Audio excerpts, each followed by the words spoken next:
Right, hello internet. It's been a while after my last video, but hopefully I'm back again with a series of videos, and I am actually planning to do one of those diagnostic video cards fixing videos as well. It's a long time project, but hopefully it will come true if Royal Mail decides to start doing deliveries. So for today I have something a bit of a rambling rather than an actual disassembly. I will put only disassembly photos this time. So as you can see, this is the box of a MSI Armor RX 590. This is on loan from a friend. This is the actual card, and I'm just going to show you the back of the box as well, with some of the key features. So powerful, sophisticated design, heat sink with advanced airflow, and the famous Torx fans back in the day. So that's it for the box. Just gonna mention a few things, and as I said, this is not an actual disassembly video.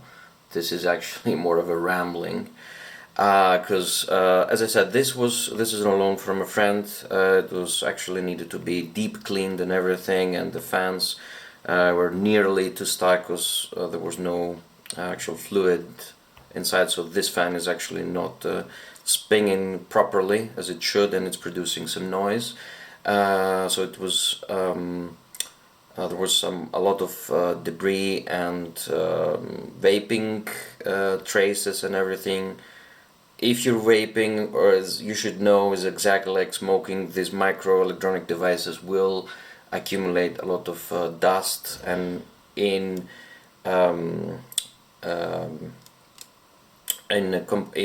according with the humidity in your house, it will produce thick, sticky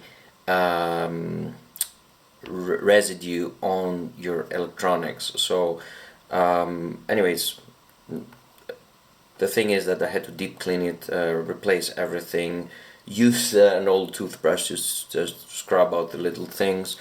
I'm gonna turn the graphics card around, so there's no backplate in this thing. It's a pretty simple design. Whoever is familiar with the MSI products, they are obviously, as with all other brands, there are some tiers of products depending on affordability. So this is the cheaper version. It was, I don't think the Armor, I'm not entirely sure, but I don't think the Armor variation exists anymore.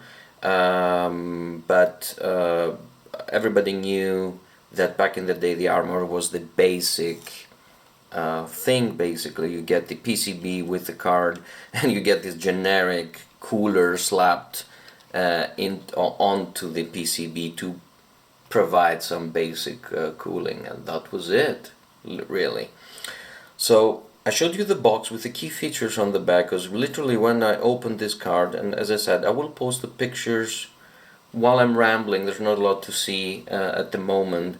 You will see that despite what they're advertising, which is good for marketing and everything, it's not actually helping a lot. So I've disassembled a few RX 570s, 580s, 590s a couple of years back. So everything's supposed to be adequately cooled, but not with this version. So that's why the rambling is taking place. So there's not a lot of cooling actually going on besides the GPU die.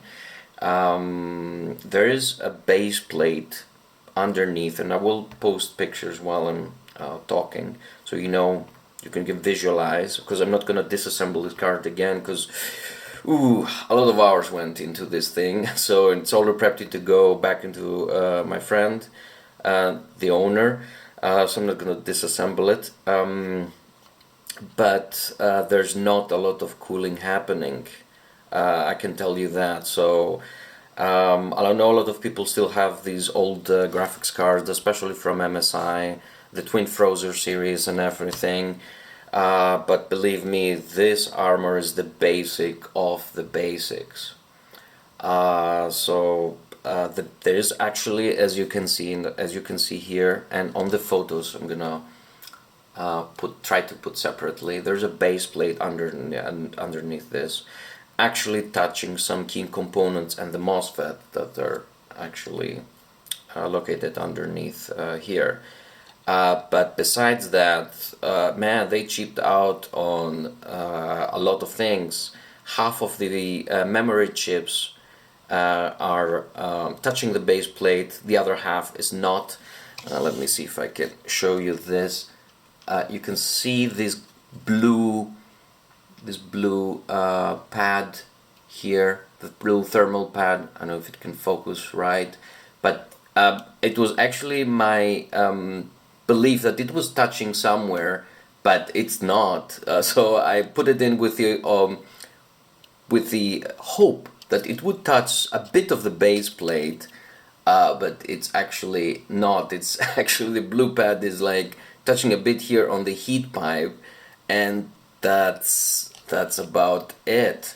Obviously there's no backplate. There's the VRMs, the VRM components are here, but there's nothing else happening. So I have not actually tested. I'm trying to set up a testing rig to see thermals and everything, but the only active cooling that's happening that these two fans are doing is actually the GPU core, nothing else. As I told you, the MOSFETs are being touched by the base plate, and the heat is being transferred, and the fans providing some of the heat dissipation, but the only actual active cooling is being happening for the GPU core. And as I said from the start, this is more of a rambling for this GPU, because I was so shocked. People actually paid good money for these cards back then, and they get so little back.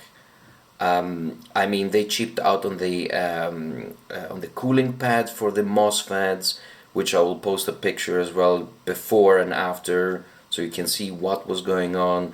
They cheaped out on the 5mm extra length on the base plate, so it can properly touch out. It's properly touching on the VRMs.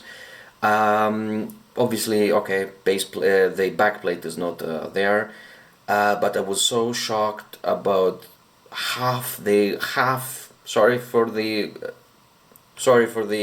expression, the half cheaped on the design, and they're saying on the box, oh, you know, super airflow and blah blah blah blah blah. Obviously this is not a unique specimen. Obviously it's not going to be the last cheap designed specimen of GPU, but I haven't seen this in a while. So Sapphire is my favorite brand. They're not cheaping out even on the Pulse design at all. But I was just so impressed by the lack of a lot of things that I thought myself, let's do a video, and I'm planning to do some more videos shortly after New Year's. So that was it. I was just surprised, impressed, angered, whatever you want to call it, by this design, that I just had to put it out there. Yeah, nothing else besides it. If you're planning of upgrading to an older graphics card to this specific one, choose the Twin Frozer. It's my belief it's a lot better. Don't choose any Armor designs, brandings, that if they're still out there. As I said, I'm not sure, because nope. No, this is actually not good. In any case, that's it. Pretty short video. Thank you for watching, and hopefully I'll be back soon with some more proper content. And as I said, the finally long-awaited diagnosing card. I don't know about fixing, but because I'm not an electric engineer or anything, so we'll see what will happen. But yeah, that's it for this one.